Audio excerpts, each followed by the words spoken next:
proyecto tiene más de 5 años. Marcela, las compañeras del INAMU han venido trabajando en este proyecto desde hace más de 5 años, que nace a partir de tener la convicción de que las familias sobrevivientes, pero sobre todo las niñas y los niños que pasan por una situación de este tipo, merecen una reparación. Entonces, es muy importante que, sobre todo, que a pesar de que existe ese elemento económico de ayuda a estos niñas y niños hasta una edad limitada, no es una pensión de por vida, sino que es una ayuda para que puedan salir adelante, principalmente pensando en sus estudios.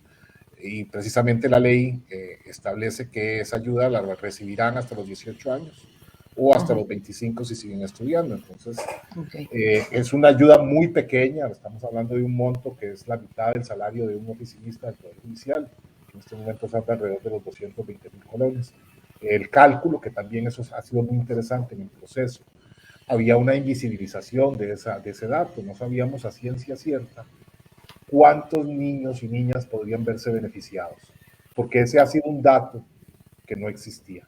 El problema de la violencia contra las mujeres es que es invisible y es normalizada. Y entonces, así como el femicidio es un acto de poder, es una declaración de poder masculino contra las mujeres, lamentablemente también el Estado, la sociedad y hasta los medios de comunicación usan el femicidio desde una perspectiva de espectáculos.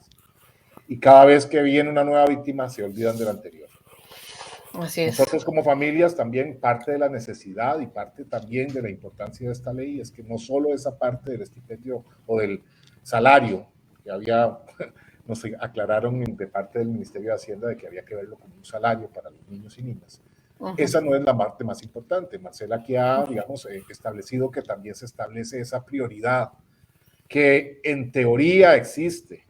O sea, pero sabemos por las familias que hay niños, hermanos de las víctimas, con edad de 5 años, 4 años, que inclusive han sido estigmatizados y han sido discriminados, los han apartado del kinder, digamos, de la escuela, cuando es un derecho de un niño el poder asistir a la escuela.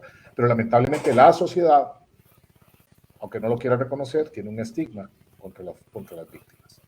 Claro. Entonces, precisamente también la otra parte importante del proyecto y que nosotros como grupo tratamos de establecer era que no queríamos que se llamara Ley de Reparación de Víctimas, sino que sea una ley de reparación de sobrevivientes.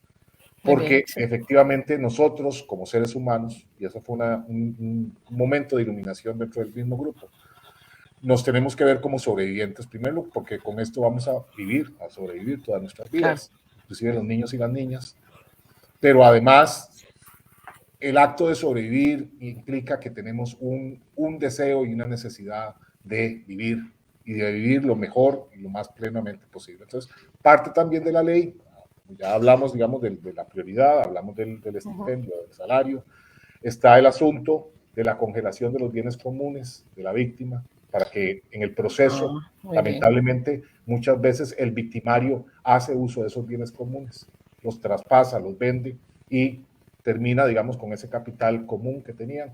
Está la extinción, es tal vez el más importante, la extinción de la patria potestad del asesino, porque lamentablemente estas niñas y estos niños normalmente no solo pierden a su madre, sino que pierden a su padre en ese acto.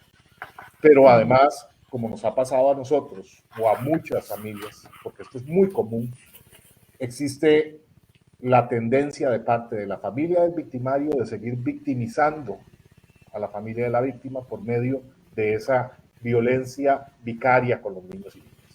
Entonces, la extinción de la patria potestad es muy importante. Lo que pasa es que hasta que lo que sucede en este momento, que antes no sucedía, es que cuando él es condenado, no hay que hacer un proceso judicial de familia, de un juzgado de familia, sino que ya automáticamente se extingue. Ya está eso viene ahora en esta ley de reparación. Ese es un cambio importante. Es uno de los cambios muy importantes. Y lo que hablaba Oscar del tema económico también, ¿verdad? Sí, de los bienes comunes. Incluso la herencia, al final repartían la herencia y el mismo victimario quedaba con bienes. No solo eso, sino que, por ejemplo, el tipo que es el sospechoso, el implicado en el suceso, hasta que no sea condenado, él puede recibir la pensión de la víctima.